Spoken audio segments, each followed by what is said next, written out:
Salut les académiciens, j'espère que vous allez bien. Écoutez, comme prévu, je viens faire une vidéo très rapidement pour un petit peu résumer ce qui se passe bon, pas résumer, parce qu'on sait déjà ce qui se passe éventuellement au niveau des crypto-monnaies et on sait où on se situe. J'aimerais, à travers cette vidéo de 10-15 minutes, j'espère bien qu'elle ne sera pas longue, essayer un petit peu de vous donner mon plan concernant le Bitcoin. Une fois de plus, quand je vous donne mon plan concernant le Bitcoin, sachez que le Bitcoin étant le king des crypto-monnaies, s'il flanche éventuellement, cela peut entraîner les autres alts vers la baisse. OK?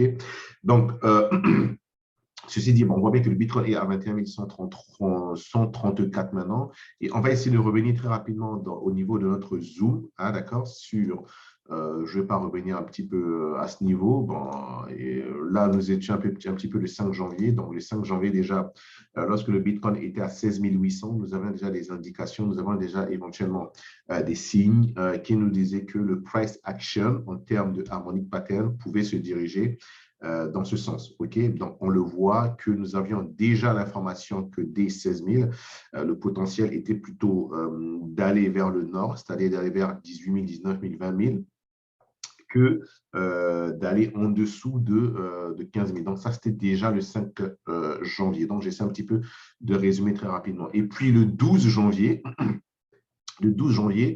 nous envoie ce signal pour dire, OK, attention, si ce canal vient à céder, le prix finira par se déplacer très rapidement à notre point de ce chart potentiel situé à 22K. Donc, actuellement, à ce moment, le Bitcoin était grosso modo à 18 000. Donc, nous avons acheté le Bitcoin à 18 000 pour éventuellement anticiper cette cassure de ce canal baissier pour qu'il nous emmène vers ce secteur. J'espère que tout le monde voit mon curseur pour qu'il nous emmène vers ce secteur exactement sur cette zone de fair value gap. Voilà un petit peu ce qui s'est passé au sein de Discord. Donc, nous avions eu l'information bien avant qu'effectivement que le Bitcoin pouvait aller. Donc, si je me remets en mode réel, on voit que nous n'avons pas encore atteint notre zone de chat qui est à peu près à 22 330, mais nous avons touché à peu près 22 400. Donc, on peut dire que nous étions à peu près à $600 un peu plus bas. Donc, vous vous rappelez, on était pile poil. Je vais enlever mes statistiques, mes prix d'entrée, comme ça. Donc, nous étions pile poil à l'intérieur de cette zone et plutôt le prix, cette prédiction a plutôt bien marché. Donc, vous voyez bien que nous sommes bien en deux délits. OK, nous sommes très bien en deux délits. Sur l'aspect macro, on sait tous ce qu'il en est. Je vous ai fait partager, j'ai partagé un petit peu les données comment dirais-je, des mineurs. Donc, macro, fondamentalement, on a plutôt des signes.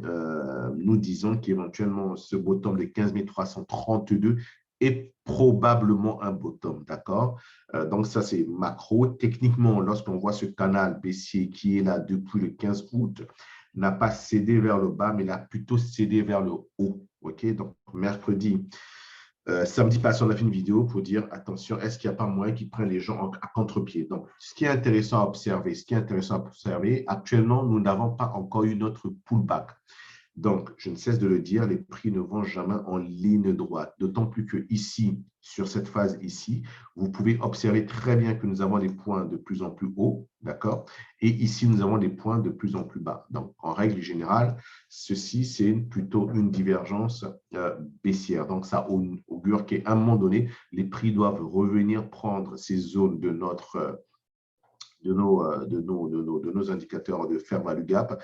Donc, ce qui sera plutôt sain à observer, ce serait éventuellement un Bitcoin qui va faire ça et puis revenir ici et éventuellement repartir par là ou pourquoi pas repartir éventuellement quelque chose par là. Et bon, dans tous les cas, on ne peut pas savoir une fois de plus, on n'a aucune boule de cristal, excusez-moi, mais on va essayer de les observer au fur et à mesure.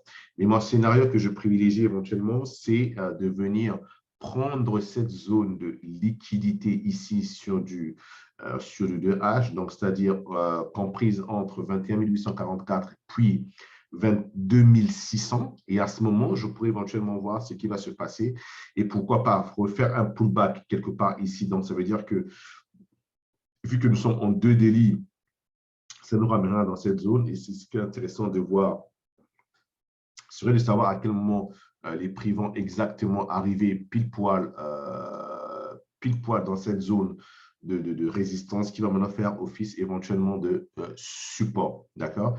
Donc, voilà ce que j'observe, voilà ce que j'attends. Et en même temps, le GSI, on voit très bien que notre GSI est au niveau de la zone de surachat et qu'on voit très bien que les volumes, pourtant, les volumes ici sont moindres que ces volumes ici en short, où on sait bien que c'était des short squeeze. Donc là, c'est quelque chose que je vais surveiller, surtout dans cette zone en 2 daily. D'accord? Mais ce qui est intéressant, lorsque je me mets sur du weekly, d'accord, c'est-à-dire sur un time frame un peu plus haut, il y a un truc que peut-être vous ne l'observez pas sur 2 daily, c'est que nous avions un potentiel butterfly, ok? Mais nous ne l'avons pas actuellement sur du 2 daily. Par contre, nous l'avons sur du weekly.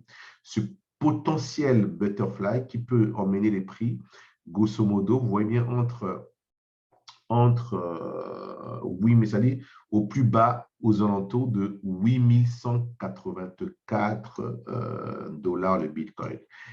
Mais ce butterfly va être invalidé lorsque nous allons casser cette structure à partir de 48 000.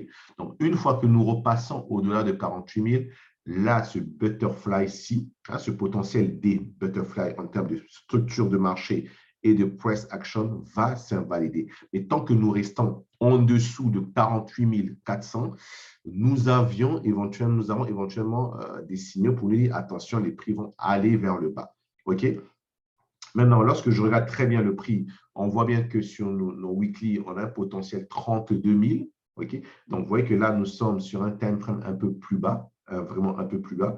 Donc, l'idée, ça serait de se dire, tiens, on va essayer de venir grignoter ces fair value gap ici, d'accord? Qui va nous emmener, surtout si on prend en compte ce fair value gap intermédiaire qui correspond éventuellement à un point D de Shark. Donc, le prix est compris entre 24 000 puis 27 600.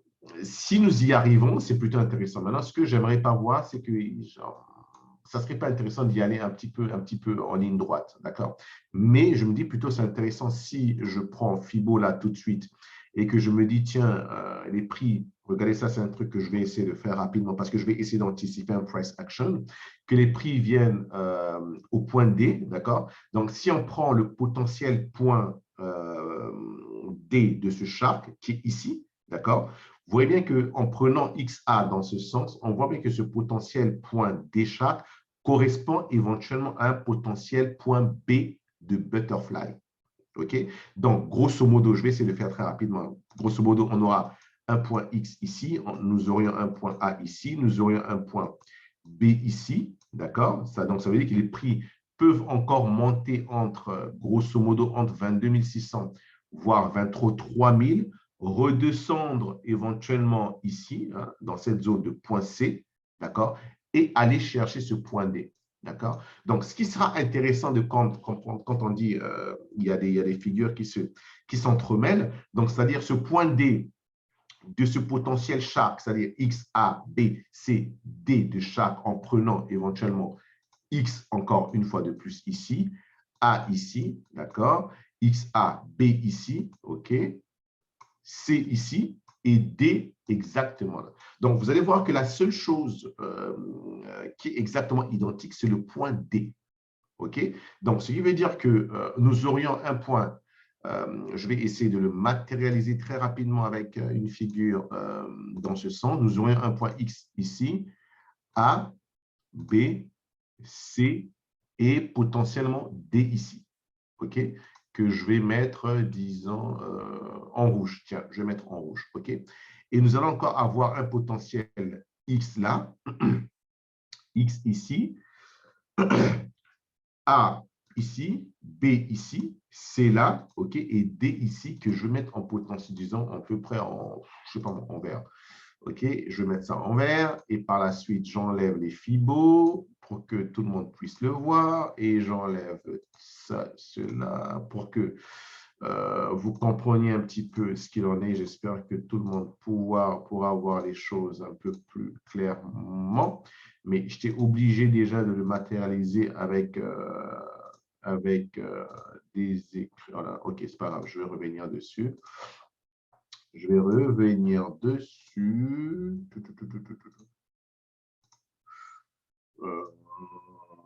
Voilà, voilà. Donc, si vous avez un petit peu suivi mon raisonnement, c'est que là, actuellement, nous avons ce point X qui est ici, X, A, B, C, D, qui va correspondre éventuellement à ce sharp, d'accord? Parce qu'on voit que le point C est plus bas que le point A, d'accord? Là, je parle aux académiciens et pour ceux qui comprennent les harmoniques patterns, puis les press action. Mais à l'intérieur, éventuellement, de cette configuration, nous avons aussi une possibilité d'avoir X là, OK, suivez très bien, A ici, OK, B ici, C sur le pullback de ce canal et D là. Ce qui va nous donner pas ni un cipher ni un sharp, mais potentiellement un butterfly, d'accord? Donc, mais dans tous les cas, lorsque vous essayez très rapidement, je vais essayer de faire ça pour que vous voyez un petit peu ce qui se passe lorsque on réduit un petit peu ça, ben, vous voyez très bien que nous avons plutôt deux structures de marché qui vont s'entremêler, mais avec un point D qui nous emmène tous, grosso modo, entre 27 000 et 28 000. D'accord? Ce sont les seuls points qui sont identiques. Le X de cette figure est un petit peu là. Le A de cette figure est un petit peu là. Vous voyez que là, le X correspond au B et le A ici correspond au C. Mais là, le seul point commun, c'est exactement ce point D de ces deux figures qui ne sont pas identiques. Mais au point D, ils sont identiques. Est-ce une coïncidence? Je ne crois pas aux coïncidences parce que pour moi, honnêtement, les coïncidences n'existent pas. OK? Donc, ça, c'est des choses qu'on va essayer de voir et qu'on va essayer de surveiller. Mais plutôt c'est intéressant. Donc, voilà une petite vidéo que je tenais à dire à ce que vous suivez. Donc, regardez du D daily, du 3 daily, utilisez éventuellement les harmoniques patterns. Une fois de plus, c'est quelque chose plutôt d'intéressant et on va essayer de voir si on va aller tout de suite, comme je l'ai dit, si on se retrouve vers les 22 500 et qu'on casse cette zone, d'accord, on peut très rapidement se diriger dans cette zone-ci et éventuellement on va voir ce qui va se passer ici. OK? Donc, après, on va surveiller le GSI pour éventuellement essayer de chercher des divergences. Donc, ça, c'est une première vidéo. Nous sommes le 17 janvier. On va essayer de voir comment la fin de la semaine va se terminer. Dans tous les cas, nous avons une session demain mercredi, puis une session samedi, mais déjà la session de demain pourra nous donner un petit peu de tempo jusqu'à la session de samedi pour un petit peu visualiser ce que ces marchés nous préparent. Mais c'est plutôt intéressant sur la manière dont les marchés sont en train de se reprendre et la date qui sera butoir, comme je l'ai dit, ça serait vraiment fin mars 2023. Donc, ceci dit, j'espère que ça serait un petit peu utile pour vous. Je vais essayer de voir si je pourrais faire ce genre de vidéo une fois ou deux fois dans la semaine pour vous donner un petit peu mes perspectives et ma manière de voir le marché. Donc, ceci dit, prenez soin de vous et on se dit à demain. Allez, bye bye.